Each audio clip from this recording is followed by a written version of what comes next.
When I think about telling the truth, a lot of times I think about stories that I really, really like. Stories that are told in books and especially movies.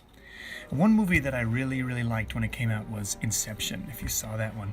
It's about the ability for super spies and criminals to hack into your brain, into your subconscious while you're dreaming. And I remember this one scene where some characters are in a lower level of the subconscious, and while at an upper level the car is flipping over, in this lower level of the subconscious, these characters that are fighting, they start spinning around as if they were doing barrel rolls in this dream world. And it's just so fantastic and cool. I mean, it's really, really neat narrative style.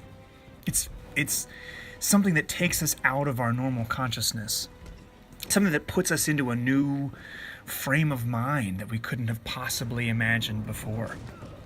It's fantastic. Flipping through the pages of a favorite book, I'm reminded of the fact that there are millions and millions of stories out there, so different from each other, so diverse. But there's one rule in literature, one rule in movies, one rule in storytelling that can never be broken. And that's that you can't really ever tell a lie.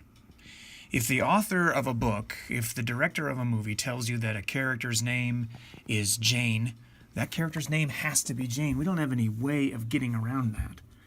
If a narrator tells us something, if an author tells us something, if the story, the movie shows us something, there's no wiggle room out of that. We have to accept it as true. The ending of Inception is maybe the most famous part. And this character who's been hijacking people's dreams for all these years wakes up in reality. And it's been like hours in the movie, it seems like, that he's been in the dream world. He wakes up and his mission is accomplished, and he goes back home to see his kids for the first time in years. This is his ultimate victory. And he has this little tradition that he has to do when he's in the real world. He spins a little token, a top. And the top will only spin in this certain way if it's in reality. It'll only fall down eventually if he's in the real world. So the director of the movie, Christopher Nolan, purposely designs it so that the spinning top will tell you whether he actually accomplished his mission or not. If at the end of the movie, as he's hugging his kids and stuff, if we see that top fall over eventually, we'll know that he's in the real world. But if it keeps on spinning forever, then we'll know that he's still in the dream world, and the movie is all sort of this big wash. And at the end of the movie, we see this top continue to spin. We don't know whether it's going to topple or whether it's going to stay. And that's how the movie ends. It's infuriating. We don't know.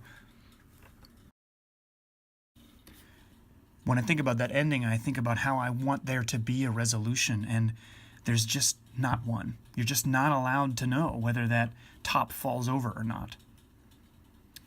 We only get to know what the movie maker tells us. When there's a movie we're watching, we get to know what the director tells us. When we're reading a book, we get to know what the author tells us, and we don't get to import any other information into that to make our judgment. That's what it's like when we're telling somebody else the truth. We tell them what they need to know. We tell them the story from our perspective, and that's the information that they get, that they have. When God tells us that we can't bear false witness against our neighbor, it means that when we're talking about somebody else, we cannot misrepresent them to others. Because what others know about this person might be only what we tell them in that moment. When I'm giving my testimony about my neighbor, am I giving others the best story about my neighbor? Am I presenting them in the best light? Am I being the most generous and the most charitable? Or am I not? If the only thing you knew about me was what somebody else told you about me, I would hope that they were generous. I would hope that they were fair. I would hope that they looked on the best side of me, so that you, when you met me, would think I was a pretty good person. That's the way that God calls us all to live in our lives. It's not only that the truth needs to be represented for its own sake. The truth is always attached to the value and the quality of other persons. Not bearing false witness against our neighbor means speaking well of others in the presence of others. Not bearing false witness against our neighbor means being truthful in our words and in our deeds to the best of our ability, so that we can speak to the best of those who are around us.